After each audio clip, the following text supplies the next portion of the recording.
संत लूकस लिखित सुसमाचार अध्याय 19 वचन संख्याएं 45 से 48 तक। ईसा मंदिर में प्रवेश कर बिक्री करने वालों को यह कहते हुए बाहर निकालने लगे, लिखा है, मेरा घर प्रार्थना का घर होगा, परंतु तुम लोगों ने उसे लुटेरों का अड्डा बनाया है।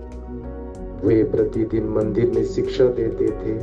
महायाजक, शास्त्री और जनता के नेता उनके सर्वनाश का उपाय ढूंढ रहे थे, परंतु उन्हें नहीं सूझ रहा था कि क्या करें, क्योंकि सारी जनता बड़ी रुचि से उनकी शिक्षा सुनती थी।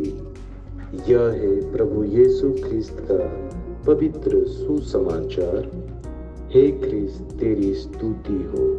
ख्रिस्त में मेरे माता पिताओं, भाई और बहनों और प्यारे बच्चों, आज संत लूकस लिखित सुसमाचार का अध्याय 19 वचन संख्याएं 45 से 48 में प्रभु हमें सिखाते हैं कि जब यीशु ने मंदिर में प्रवेश किया तो उन्होंने वह व्यापार और खरीद बिक्री होते देखी। यह देखकर उन्हें गुस्सा आया, क्योंकि मंदिर को प्रार्थना और उपासना का स्थान होना चाहिए था, न कि व्यापार का। उन्होंने मंदिर की स्थिति को सुधारने के लिए कदम उठाया। उदाहरण स्वरूप, कल्पना करें कि आप एक पुस्तकालय में जाते हैं जहां शांति और अध्ययन होना चाहिए, लेकिन वहां लोग ऊंची आवाज में बातें कर रहे हो और सामान बेच रहे हो। यह अनुचित लगेगा, जैसे यीशु को लगा। यीशु की शिक्षा और धार्मिक नेताओं का विरोध। वचन संख्याएं 47 में मंदिर साफ करने के बाद यीशु वहां हर दिन लोगों को सिखाने लगे। उनकी शिक्षाएं गहरी और प्रेरणादायक थी, जिससे लोग उनकी ओर खींचते आते थे।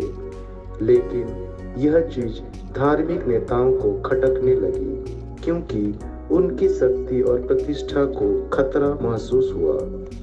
उदाहरण स्वरूप, मान लीजिए एक शिक्षक स्कूल में भ्रष्टाचार का विरोध करता है। इससे वे लोग नाराज होंगे जो उस भ्रष्टाचार में शामिल हैं। भीड़ का सामर्थ्य और समर्थन।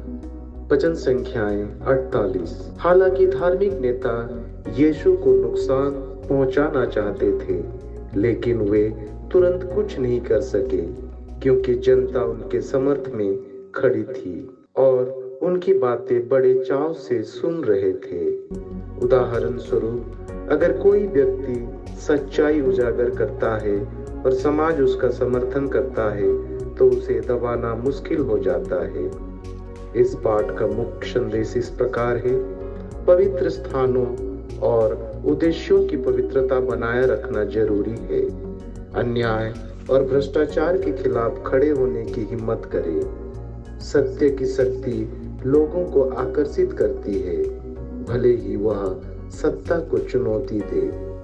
यह कहना हमें सिखाती है कि हमें अपनी जिम्मेदारियों को ईमानदारी और सच्चाई के साथ निभाना चाहिए, और जहां भी पवित्रता या सच्चाई का उल्लंघन हो, उसका विरोध करना चाहिए। यह है प्रभु यीशु ख्रिस्त का पवित्र सुसमाचार का सारांश। आमीन।